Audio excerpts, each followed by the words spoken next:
It's finally here. Killing Floor 3 has finally been announced, and we actually have a trailer for the game. I just tried to record this and I messed some stuff up, so this is take 2 on this. Anyway, I've got some screenshots here for Killing Floor 3, at least what we've seen in the trailer.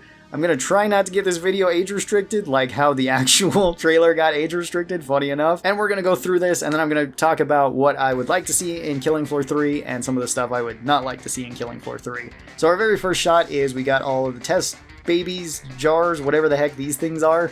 And this is where all the Zeds are being cloned. We've seen this in like Killing Floor 2, and in the first Killing Floor, there was always the clone Zeds that were coming from that. The Zeds themselves, for anybody wondering, are actual just clones. They're not zombies, although they are monster-type enemies and zombie-like enemies.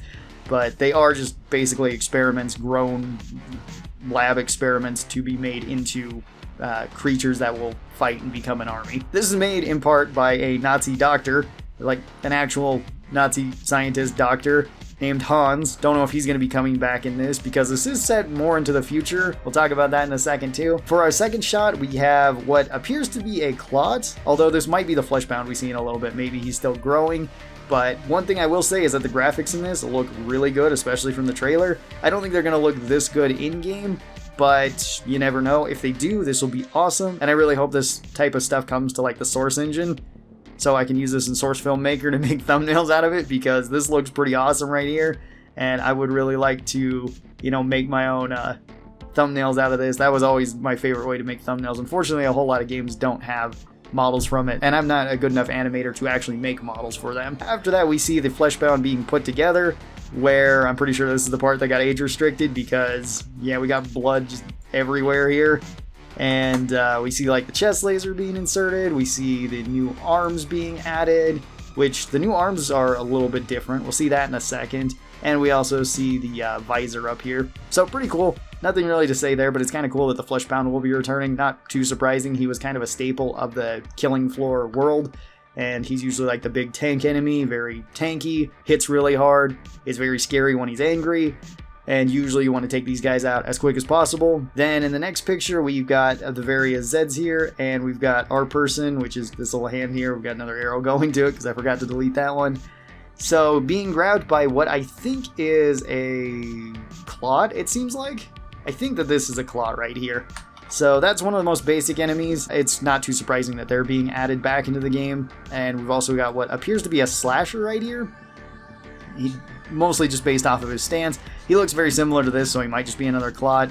Slashers are also kind of like the trash enemies. You clear them up really easy. Same thing goes with the Clots. And a couple of the other enemies you usually consider like the trash enemies. We didn't see any like stalkers or crawlers in this footage. We do see something else over here, which I think that this might be a different Zed, unless the Zeds are just more hunched over that you see here, in which case this might be another Clot.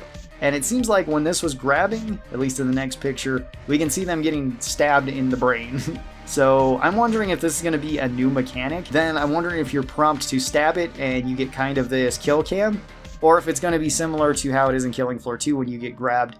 You can smack it off or shoot it off or whatever it might be. Maybe this is something specific to this class. Maybe this is Berserker or something like that. Although in Killing Floor 2, Berserker couldn't get grabbed by these guys, so maybe it's not Berserker. We'll have to wait and see when this actually comes out. But it is kind of interesting that there is at least a stabbing mechanic here. And this whole, just everything about this, and just kind of this whole setting and everything, reminds me very much of like Doom 2016 or Doom Eternal. It looks very similar to that, and it's giving me the same type of vibes, which that's a good thing. Then the next one, we get to see the new Fleshpound arms, which are these big guys right here, and they seem to be extendable. I'm not sure if this means that the Fleshpound is going to have a ranged attack now, in which case that seems pretty terrifying, or potentially this is going to be a longer range like spin attack like they could do before, which is also equally as terrifying, maybe even more so, because the spinning Fleshpounds could already pin you into walls and beat you up. If they can hit you from a distance and push you into walls, that's going to be pretty scary. We'll have to wait and see how that goes. Then this crushes right through a wall, and we see it jumping at our character here. That's kind of a classic Fleshpound attack. It's very easy to parry. I wonder if parries are going to be in the game still, if Berserker's still in the game. Maybe, and you'll have to get used to the timing with this now. We also see a new gun here, which not sure what type of gun this is. We don't get to see it very much. It seems to be an assault rifle, so maybe it's going to be a commando weapon, assuming commando's also in this game. and looks like it actually has really nice sights, just from the sight picture here. Maybe this will be similar to Killing Floor 2, where you just get very familiar with hip firing. Maybe this one will have easier transition to ADS with, and we'll see that more often, or that more rewarded in this game. Kind of rewarded in Killing Floor 2, but only on like Sharpshooter. And this game is supposed to take place in like 2091, I believe is what it said, which means that you can have a whole lot more futuristic guns, and maybe we'll see that more often than more of the classic guns like we've seen in Killing Floor 1 and 2. Until they started adding like future guns and not really cyberpunk guns, steampunk guns. I guess there was some cyberpunk type guns too. And then like constant reskinning of old guns to be made into new guns for classes. We'll talk about that in a little bit with the things that I would like to see come back and the things I would like to not see come back into Killing Floor 3. Then we've got this big overhead view of all the Zeds, which we have a couple small ones here, and it looks like a couple small ones here. Although we have Fleshpounds basically like all throughout here, it looks throughout here, here. I'm not sure about these back here. These guys might end up being like Skrakes or something. When I zoomed in, I couldn't really tell exactly what they are. But maybe the Skrake will also be returning. We also have these cages around here, which the only time we ever seen anything in cages, assuming these are cages, was like a husk in a cage. So the husk might be returning too. That could be kind of cool. And then we see more of the smaller Zeds being kind of corralled up here, which we've seen that in some of the Killing Floor 2 stuff as well in various maps where you could see like the slashers and the clots being moved around. So I'm assuming that's kind of what this is up here, as well as we have this logo going on up here, which I'm not familiar with. It doesn't seem to be anything from Killing Floor 2. Doesn't seem to be the Horzine logo either, unless it's been updated and this is what the new one is. We'll have to wait and see on that as well. We also have whatever these things are down here. I'm not sure if those are the crawlers or if those are something else entirely. It's really hard to tell, even when zooming in. It looks like they're not complete creatures or something, but we have multiple rows of them all throughout this. And then in our last picture, we have Killing Floor 3, actually coming soon, officially announced. We kind of already knew that Killing Floor 3 was going to be happening. We didn't know exactly when, though, because we've been getting, like, Killing Floor 2 is going to have its last update for like the last 2 years. And I think that's for a couple of reasons. One, I believe it's because Tripwire was bought out by Saberware, I think, or Saber or something. Whoever owns Saber, whatever the company thing is of Saber. Which Saber was the one who was doing updates on Killing Floor, and I guess they bought out Tripwire as a company. And it was also around the same time where Tripwire was releasing Chivalry 2 and Maneater. So it seemed like they weren't really focusing that much on Killing Floor 2, which did seem a little bit weird because Killing Floor 2 was their highest grossing game. So I don't know why they didn't keep adding more to it. Now let's go over some of the things I would like to see in Killing Floor 3 and some of the stuff that I would like to see stay out of Killing Floor 3. First up would be DLC weapons. I don't like the way that they implemented DLC weapons. I didn't really like their armory pass that they added because every DLC weapon, if you wanted to get it immediately, was $10 until they brought out the armory pass, which then you bought the armory pass for something like $50 or $60, and you got all of the weapons for that season, which was basically that year. That was something I didn't like at all. I didn't think that that was a good decision on their part, and it definitely hurt Killing Floor 2 overall. Just the community, there were so many people that did not like that. I didn't have a problem with that when it came to the IP weapons, so like the Zweihander and the baseball bat. I don't remember what the baseball bat's name is right away now. Road Redeemer, that's it. So the Road Redeemer and the Zweihander, I think were done fine because they were IP-related games. If you owned Chivalry or if you owned Road Rash or Road Rage or whatever the heck that other game was, then you got that and everybody could use it, which that was fine. While we're on the topic of like DLC and money-related stuff from Killing Floor 2, ditch the loot crates entirely. Get rid of them. They shouldn't be in the game at all. The free ones I think are perfectly fine if you wanted to keep them in the game, where, yeah, a lot of the time you get face paint or pajamas, and that would suck, but the free skins on the weapons I think were perfectly fine. The other, like the buy pack where it was just, hey, buy a bunch of keys and unlock them and then you might get some rare skin that you can sell online, I don't think ever really worked. Like some of the skins were worth a decent amount, at least if you pulled any of like the golden skins. You could get, $50, $60 on the Steam store or whatever the heck it was at the given price. I still don't think that was a great idea. I don't really like the idea of loot box gambling in the games anyway. If they're free, then that's a different matter, and if you can only earn them, then that's perfectly fine too. They're just bonuses at that point, which I don't really have a problem with. Other things I would like to see changed about the game, we can also get rid of the robots. I don't think anybody really likes the robots. When they were first added, they became really annoying. They're very tanky enemies that move really fast and have some of the most annoying abilities, like grabbing you, just hosing you down with lasers at a very long range, or disrupting you with missiles. They weren't very fun or engaging in any way, nor did they really fit with the aesthetic of everything else going on in Killing Floor. I think it worked best when it was just clone army with cybernetic stuff attached to them, not entire robots thrown in there. And another thing that we could also change or just not have in the game is the excess of weapons that basically don't serve a purpose other than they just wanted to add more weapons to the game. Now that would be fine if the weapons looked really good and seemed really cool and were very fun. That would be a different story entirely. Then yeah, keep making stuff like that. I don't really care if stuff is really strong. If it's super fun, I'm going to use it. If it is really strong, that's also cool. But in Killing Floor 2, the balancing was all over the place in terms of kind of everything, in terms of enemies, characters, and in terms of weapons, where certain weapons you would just never see in games because nobody wanted to take them. They just weren't that great of an option. Even once they added the upgrade system into the game, they still just weren't that great. So that was kind of a way to mitigate that to some extent, but it was still kind of awkward.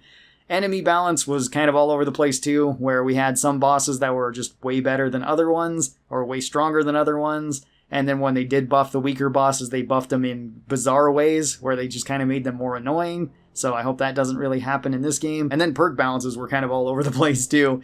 Both the perks that you would pick for your class and the actual classes themselves. Perks could range from being useful to completely useless, and I hope we get a whole lot more of them, because before it was just pick left or right, one or two, that's it. You don't get any other options there, and sometimes it would just be one is way better than the other one on like every build. And then for perks, it seemed like they were just basing it like off of raw data, where you just collect all the information and then do assessments based on that, where it's like, well, why do we need to buff this class? It seems to be like the most picked class or something. Then we get the opposite of that, where medic would be like the least played class, so we have to keep buffing medic and buffing medic and buffing medic, so we keep getting these patches. Same thing went with survivalist for a while too. We're just going to keep buffing these classes that, you know, don't see a whole lot of play, either because the class is kind of strange and it's super flexible in the case of like survivalist, where you're rewarded for playing better as a better player with it. So if you have one particular class you like, you're probably not going to be playing it, and it's more for people that just like having a bunch of flexible classes they can play. And then medic is, well, the support role where you're supposed to be healing the teammates. And in a game where there's voice chat, there's plenty of people that are going to be claiming that you don't heal enough, or you're not healing them specifically. So a lot of people didn't want to play medic just because they didn't want to have to deal with people blaming them for whatever, which resulted in medic being the most overpowered class for a long time. Still kind of is in Killing Floor 2, where you just basically became unkillable for all intents and purposes, because they just kept buffing them and buffing their stats for so long and then didn't change them. So I'm hoping for more regular updates to Killing Floor 3 in weapons and in terms of perk balancing, to where we have pretty good options between everything, and everything's kind of getting the same pick rate, and everything feels very viable, or feels viable in a particular circumstance. You know, maybe it's really good in the early game, but kind of falls off later, so you might want to switch it out. And I think it would be really cool, but this is very wishful thinking, that Killing Floor 3 kind of adopts like the Deep Rock Galactic mentality when it comes to any sort of DLC updates. I don't think that's going to happen. That's extremely wishful thinking on my part. But I think it would serve a whole lot of games a whole lot better if a lot of games took DRG's approach to monetization, where DRG has a battle pass, but it's a completely free battle pass, and anything that you don't get in the battle pass is still earnable in some other way, so you can just get it from playing the game. There's no way that you can pay for the battle pass, which that I'm kind of okay either way on for a lot of the game's battle passes. Deep Rock I think does it the best because everything is still achievable in the game. Other games, if there's a really long season and the battle passes out and it's like you get a little bit of an XP boost or something, or you can just buy whatever skins you want from there, fine enough. I'm okay with weapon skins or item skins or character skins being DLC that people can pay for. I don't really see a problem with that. But once it comes to like the DLCs that we had in Killing Floor 2, where it's loot box DLCs where you can just gamble away on them, I don't think that's a really good option. and to where it's actually adding content to the game that should be free, like the weapons that were added later.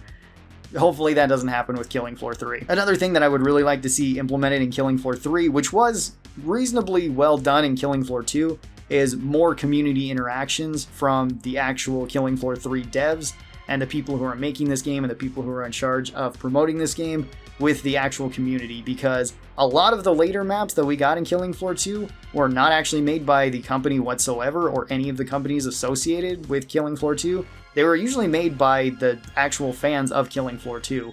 We had like that awesome Cthulhu map, which people were wondering how I got early access to that like a couple of months before it came out, because it was a mod originally. And some of the other maps I think turned out really, really well that were just made from that, whether they were silly maps or whether they were really cool maps. I would like to see the company get more and more involved with people that are active in their community, who want to make really cool stuff, who want to kind of help out the game, and who find the game really fun. Because that was done decently well, in my opinion, in Killing Floor 2, but I think it could be done much, much better in Killing Floor 3. And I'm not just saying that as a content creator who they could reach out to get promotion for their game, or vice versa, I get promotion in their game, or whatever it might be. I really think that that is a great way to engage with the community who actually wants to be there, who actually wants to make this game as best that they can. I mean, a great example of this is like the Left 4 Dead community, where Left 4 Dead 2 has been out for like 15 years now, 14 years, something like that. And it still has a super active player base where there is just people that have modded the heck out of the game. It's super easy to mod. It's very fun to mod. You can change basically everything about it. And it has solid replayability, even in just the base game, as well as a ton of replayability whenever you start adding in all sorts of modded things like modded maps, modded campaigns, modded stuff. Hopefully that type of stuff bleeds into Killing Floor 3. I think that would be really, really cool to see. But only time will tell, and I'm looking forward to it. No clue when this game is coming out, but I'm definitely going to be playing it when it does come out. Thank you guys so very much for watching this. I hope you guys enjoyed it. Tell me your thoughts on Killing Floor 3 down in the comments below, and I will talk to you guys next time. Bye-bye!